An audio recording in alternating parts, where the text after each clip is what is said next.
is a scientist in biological medicine and making a big difference here in the office. And I know he's been working on this presentation a lot, so without further ado, Sal Lombardo. Yay! All right. Everyone ready to let the light shine? Yeah. All right, cool. So, this topic brought me full circle in life. When I was first introduced to light, it was out in Kansas, and a biological medicine doctor was shining all these crazy lights on me. And I told him right to his face, I said, hey, I don't believe in anything you're doing. How does this change the body? So he gave me some readings, DVDs, papers, and here I am, 4 years later, giving a presentation on light. It's completely changed my life. It's changed the life of all the patients that we've implemented this with. Many people don't know that the pathways of biology and hormones in the body are purely driven by light. The next slide. So, I'm going to embarrass my buddy Joe right here. This is Joe working night shift for 6 months. So he's working indoors, he's tracking his food, his exercise, he actually weighs the amount of ketchup that he puts on his breakfast. He's very precise with it. He's a biology major, him and I both studied nutrition and holistic health. And then we started learning about light, and Joe traveled out west for 3 months in May, or a little before May, and he went outside every morning and watched the sunset, he watched the sunrise, he spent the majority of his time outdoors. He didn't change his diet whatsoever. He didn't change his exercises, but he was plateaued in the gym. When he went outside and got sun, he broke through them plateaus and was able to lift more. Dramatic results simply changing his light environment. Not once did he change his food and exercise. The reality is that every month there's over 250 books written on food and exercise.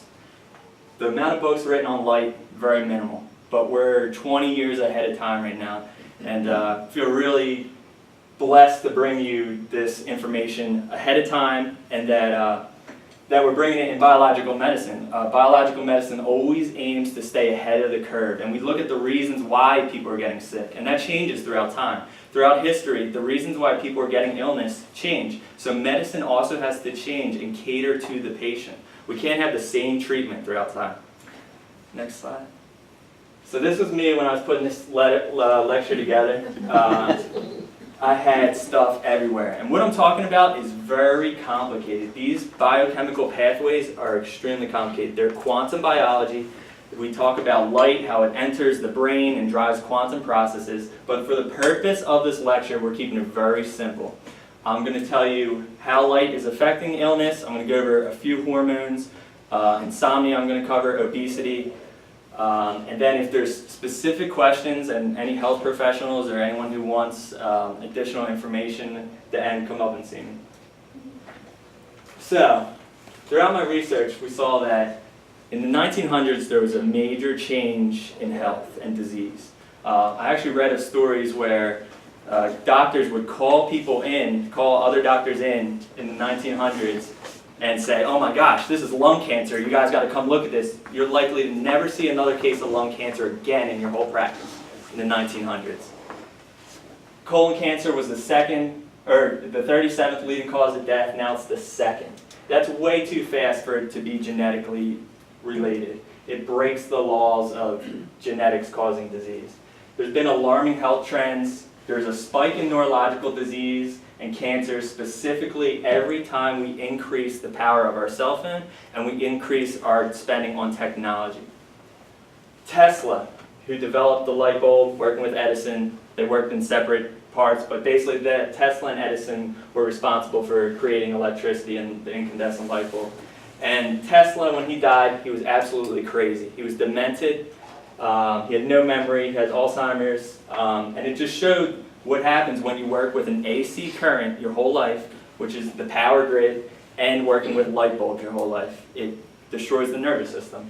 So this was the turning point in time, 1879. Once the light bulb was invented, it changed the human history of business, it changed industry, it allowed people to stay up at night, but it also really changed people's health. Because they were lighting their house with candlelight, then you create a light bulb that's 100% blue light, and that's what I'm going to talk about. So, review a familiar concept for many in biological medicine. We all have this bucket, this barrel. We start out in life, some people have a little stuff in their barrel, say from their moms, toxins and metals that are passed down. But as we go through life, this barrel fills up. We have scars, food allergies, emotional stress, toxins, heavy metals, dental issues, dental foci such as root canals. And these stressors fill up, and then our barrel overflows, and that's when we have illness, when a disease develops. And that's when people start to present to us, hey, I have this disease and I need help. What biological medicine and true wellness sees specifically is that light and the light environment that we're in not only will fill this barrel up quicker, but will amplify everything in here and make this barrel spill over quicker than it would if you lived in a good light environment. And then another thing that we bring in biological medicine is healing the body with light, using specific frequencies of light, different types of light to heal the body. What is light? All right, here comes some science. So this is like third grade science. Light is electromagnetic radiation within a certain portion of the electromagnetic spectrum. What does that mean? It combines an electric frequency and a magnetic frequency.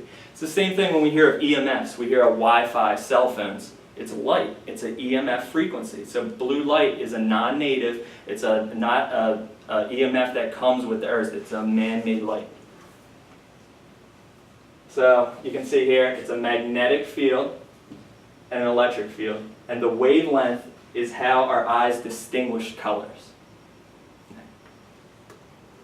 So this is the light spectrum here.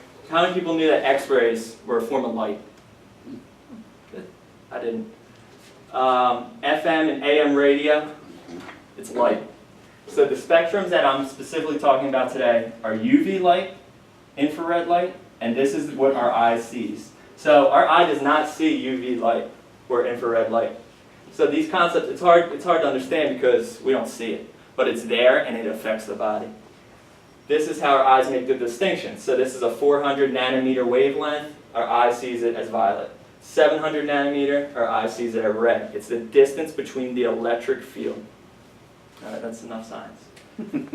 So the spectrum of sunlight, as I said, infrared A makes up 49% of the sunlight. UVA and UVB. Now, I'm sure a lot of people are freaking out. Skin cancer is talking about light, sun. I'm going to debunk them myths later on in the presentation. But UVA and UVB are essential for hormone production in the body. It accounts for 2 to 3% of sunlight. The visible spectrum makes up the rest. That's what I showed you with all the colors, the rainbow.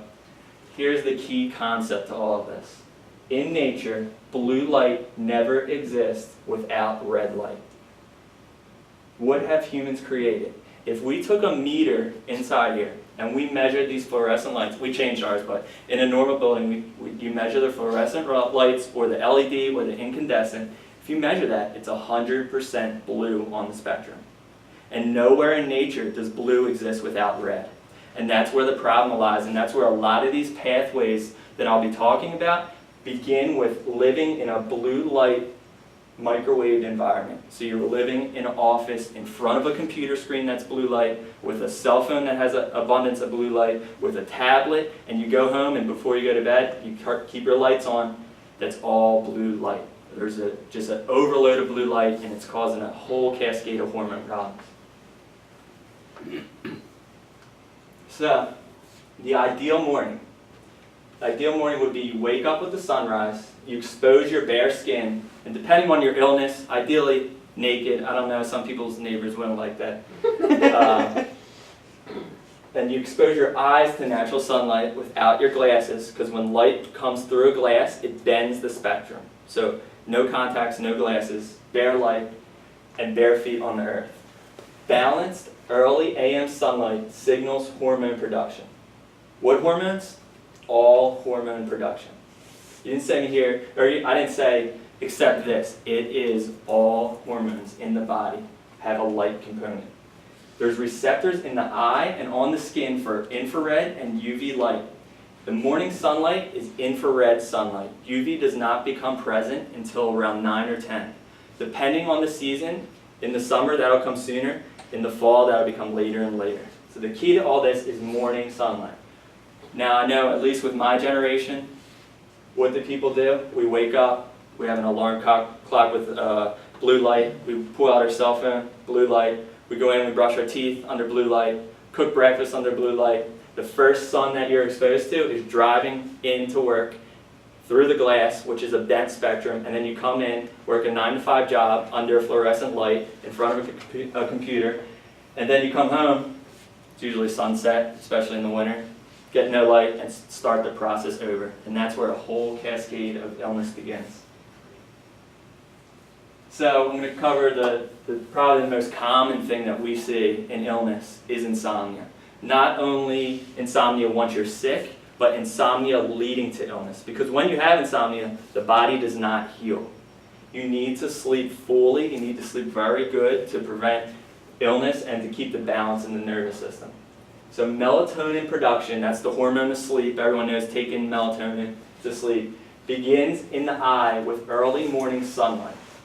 It's not released until it's dark. So you got two components here. First, you need the early morning sun within 5 to 10 minutes of waking up, bare in the eye, and then you need complete darkness at night.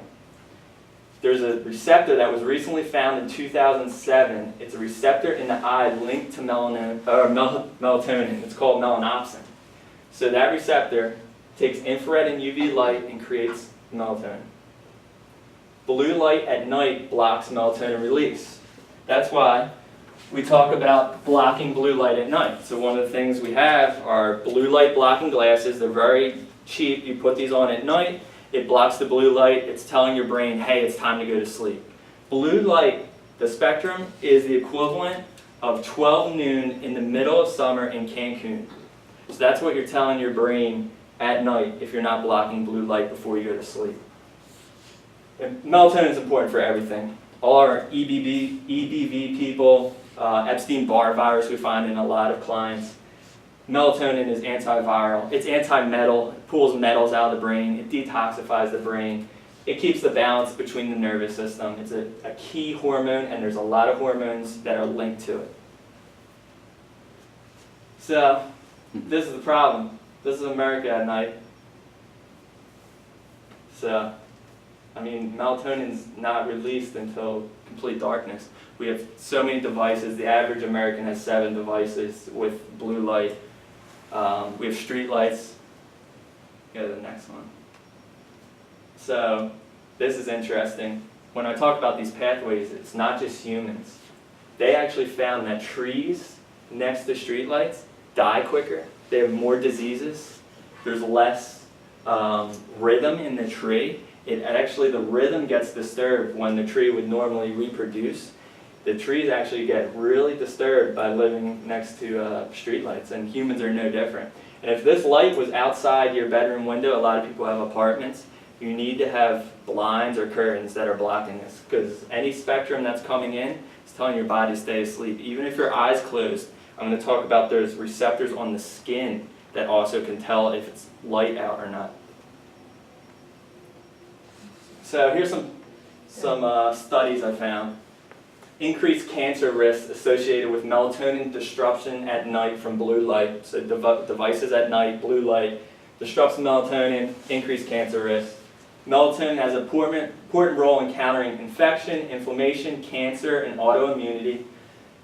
And then, melatonin, the hormone of darkness of sleep, will suppress UV-induced skin damage.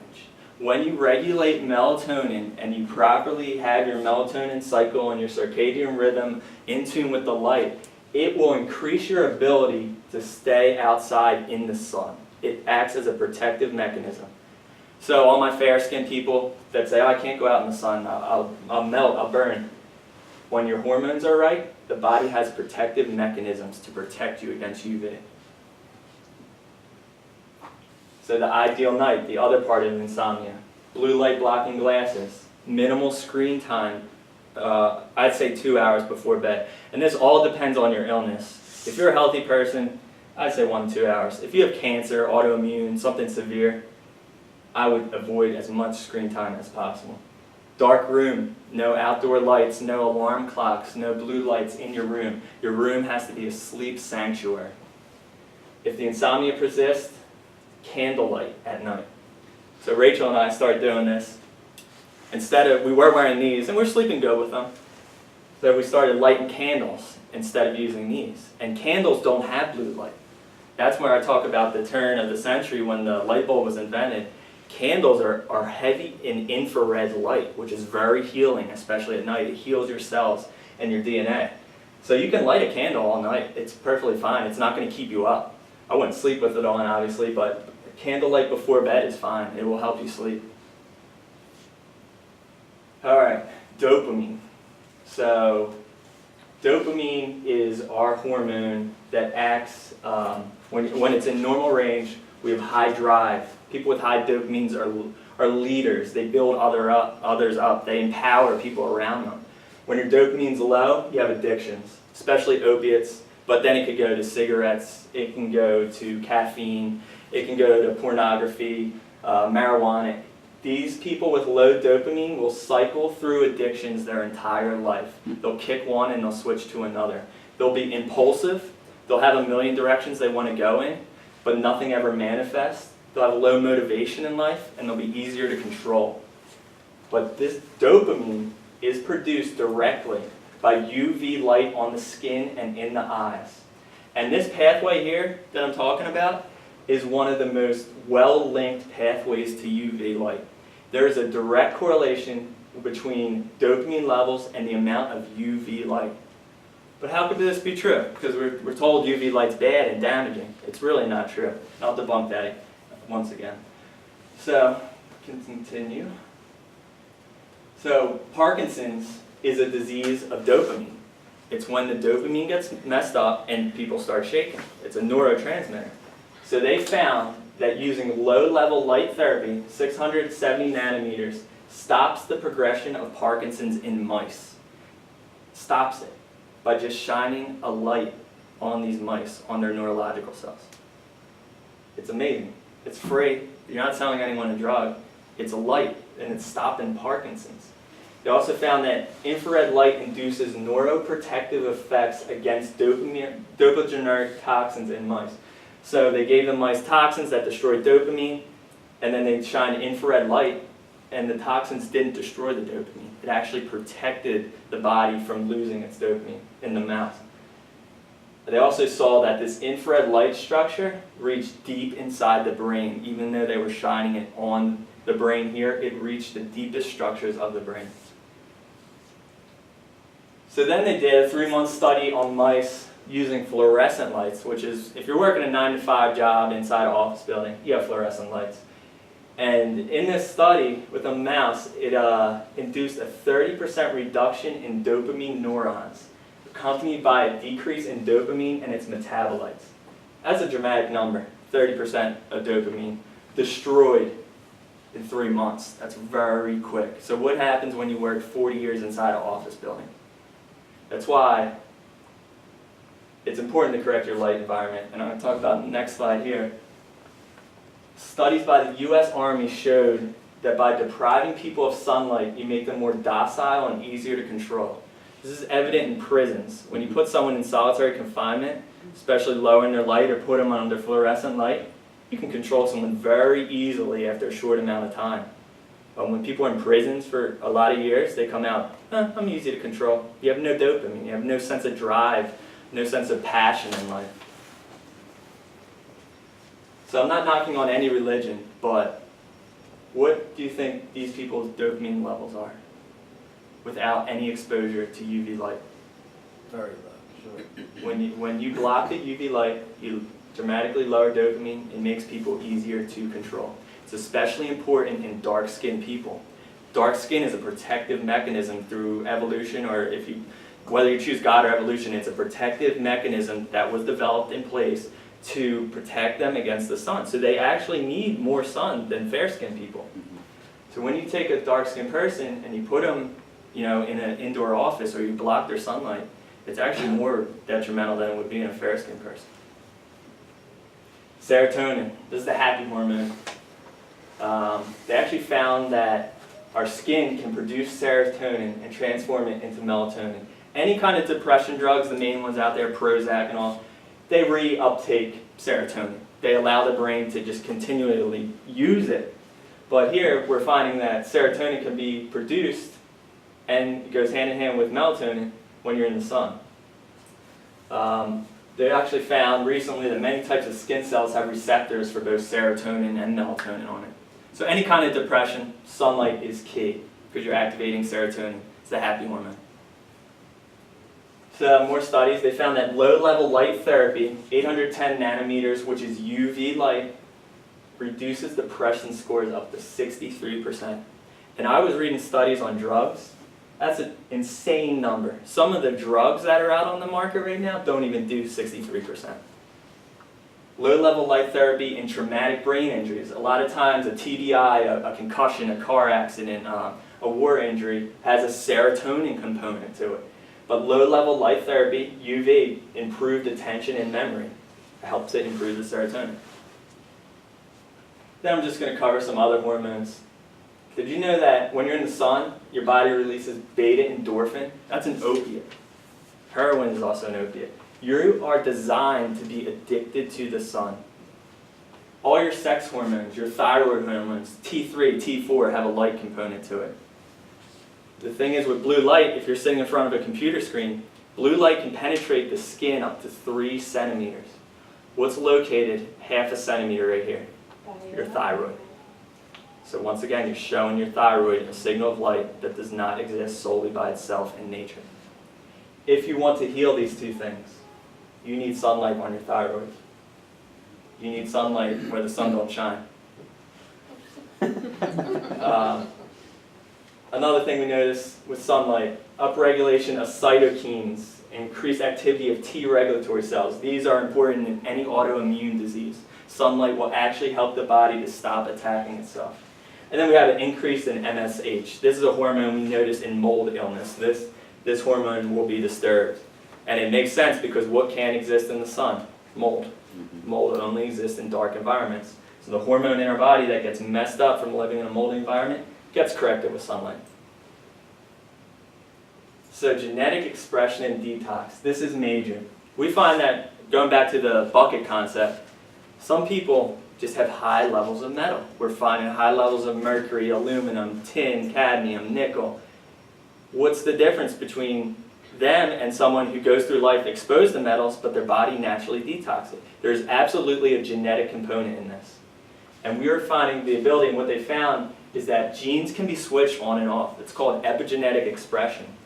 And that just by going in the sunlight, you switch on and off thousands of genes, these switches in your cells, that make the gene expression up. The gene doesn't change. The gene is still there. But whether the gene is expressing or not expressing, you have complete control over that with your environment. They found that over 1,000 different genes are governed and regulated by vitamin D3 from the sunlight. Glutathione. This is a major antioxidant. We use this to pull metals out of people's body. There's a large correlation between the amount of sunlight you get and the amount of glutathione that your body naturally produces.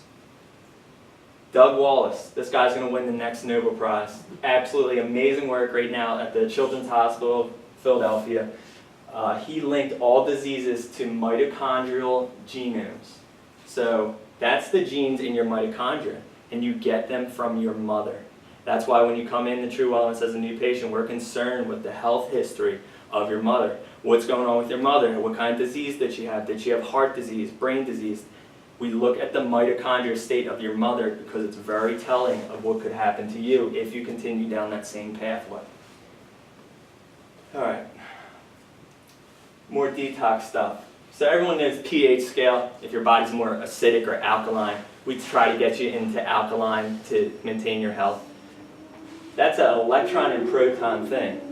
Too many protons, which the easy way to understand this, not enough sunlight, destroys something called the EZ potential. Basically, it's a layer in your cell that excludes toxins down to the atomic level, the smallest particles that we understand. Your cell will form a layer called the EZ potential. And what they found is the way to build that EZ potential is through infrared light, especially at night. And then I talk about morning sun, that's infrared light. Builds a membrane in your cell and protects the cells from the toxins entering. Adrenal fatigue. This is a very common thing. people come in constant fight or flight mode. Like a lion is outside your tent, but for 5 months straight. And people have experience with this when they go through traumatic events. You may relate where your body just goes into fight or flight. You can't sleep for weeks at a time. You just can't regulate and rest. And that, when it becomes chronic to some degree, it burns out the adrenals. But what they have found is that the part of the nervous system that's fight or flight, the sympathetic nervous system, is tied directly to a signal in your eye and tied into your vagus nerve in your gut. And that when you have a lack of AM light and too much blue light at night, it will put you into adrenal fatigue. How can your body sleep when at night you're telling it it's 12 o'clock noon in Cancun and we're ready to party? You know, it just doesn't work like that. It tells the brain and the adrenals at night, let's put out adrenaline, let's put out the adrenal hormones, when in reality it's time to sleep. So it's a lack of AM light too. The adrenals are regulated by morning sunlight. Sun is a way that the body tells time. It's the equivalent of us not having a clock on our phones or on our wrist. How will we tell time? We go look at the sun. The body is directly tied into light, and keeping your circadian rhythm, you have to show the body light when you wake up, and you have to show it darkness at night. All right, microbiome. This is the bacteria in your gut. We have more bacterial cells in our body than we do cells of our own. We're just big bags of bacteria, basically. So they found that when you reset your circadian rhythm, it had a more diverse effect on your probiotics, your good bacteria in your gut, than actually taking probiotics. So it's free. You don't have to take the probiotic. You reset yourself. It changed the diversity in people's guts. Same with vitamin D. They found a direct relationship with sunlight, vitamin D deficiency, changed the bacteria in the gut that produce vitamin B, especially B12, and it left a pro-inflammatory state in the immune system. All right, symptoms of a blue-lit life. Increased resting blood glucose and insulin resistance. These are the precursors to diabetes. Did you know we can create these two by having someone work in a blue-lit environment? I don't care what food you're eating. You could be eating the best diet. If you're overexposed to blue light, you will have a higher blood sugar than someone who's not. It's actually been studied, and it can be rapidly produced. They can watch an increase by putting someone in a blue lit environment without sunlight. Causes inflammation. Destroys your healthy fats in your cells, your DHAs. Causes myopia, nearsightedness, elongation of the eye, retinal detachment. This is a problem. If you look at the stats for the last 10 years, it is traumatic and dramatic how fast this disease is growing from people looking at screens. Macular degeneration, they're finding it in younger people. Cataracts, there's a lot of eye docs now that saying cataracts are a way that the body's protecting itself from an overexposure to blue light. Low sex drive, and the tech companies know it.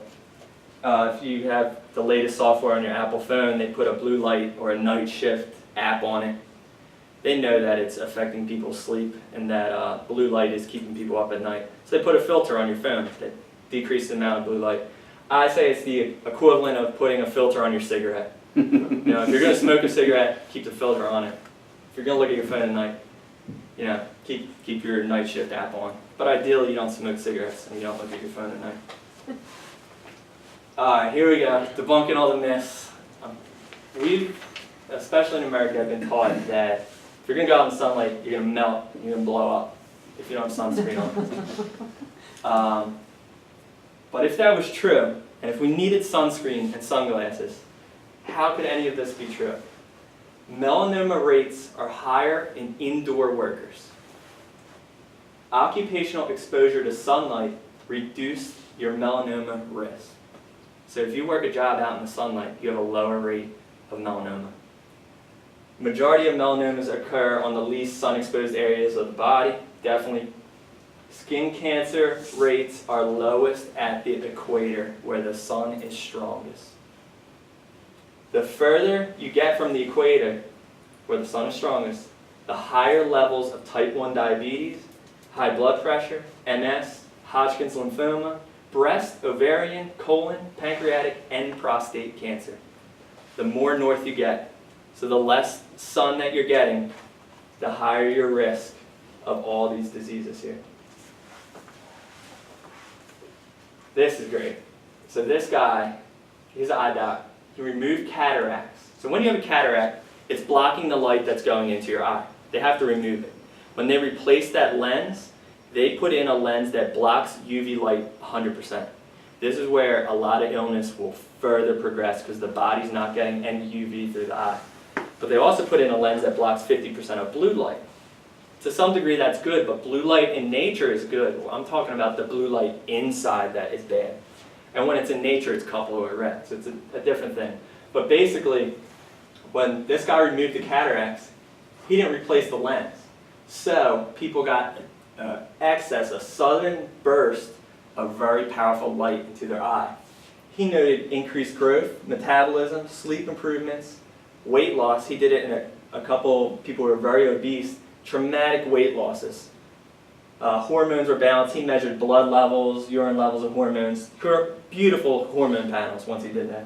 He recreated it in animals too. When people are blind, they have enlarged pituitary glands. And it relates to Einstein's law, E equals mc squared. So as you slow down light, you lose energy. When you lose energy, what happens? So if you have a star that's dying, what happens to it? Turns into a red giant, massive. When you have heart failure, you're losing energy in your heart. What happens to it? It enlarges. When you sprain your ankle, it enlarges. Anytime there's an energy loss in the body, you will have an accompanying enlargement. It's just how the universe works, E equals mc squared. This is what obesity is. It's a light problem.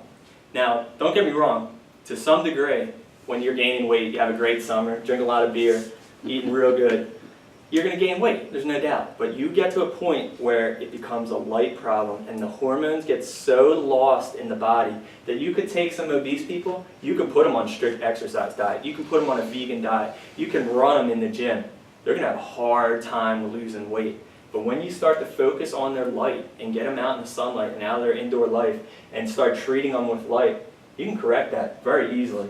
As you lose electrons at the mitochondria, they're the powerhouse, the gas stations, the power plants of our cells. As you lose that energy there, they swell up. It's the equivalent to spraining your ankle. People blow up. They're losing energy. An obese person is absolutely losing energy at their cells.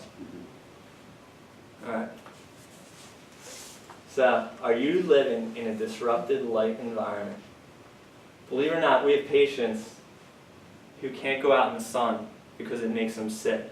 It turns on their detox pathways. They've been so ill for so long that you get them out in the sun, they get migraines, they can't handle it. It causes flares in their system. That's a sign of blue light.